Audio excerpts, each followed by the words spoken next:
Friends, ఇది మా ఇల్లు అనమాట. మీకు ఈ ఛానల్ కనుక, ఈ వీడియో కనుక నచ్చితే లైక్ చేసి, షేర్ చేసి, తప్పకుండా సబ్స్క్రైబ్ చేసి, ఎవరికైతే పేరెంట్స్ అయితే ఇష్టమో వాళ్ళు లైక్ చేసి, షేర్ చేసి, సబ్స్క్రైబ్ చేసి తప్పకుండా చెయ్యాలి. సరే, ఇప్పుడు మా డాడీ ఊరు వెళ్ళాను మొన్న. ఈరోజు 21 జూన్ అనమాట, సండే వచ్చింది. అయితే మా డాడీ ఈవినింగ్ వస్తానన్నారు.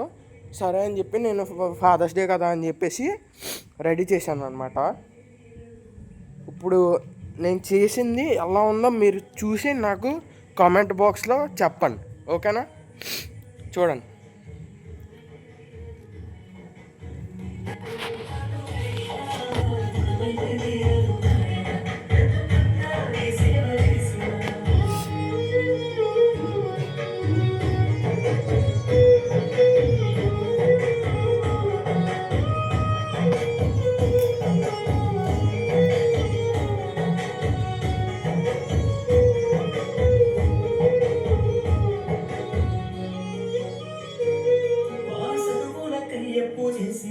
అప్పు తీర్చలేక గోసదీసినవు ఎవరెన్ని మాటలన్నవడ్డవు మా కోసం మోజిదు మాకు ఏది రావాలన్న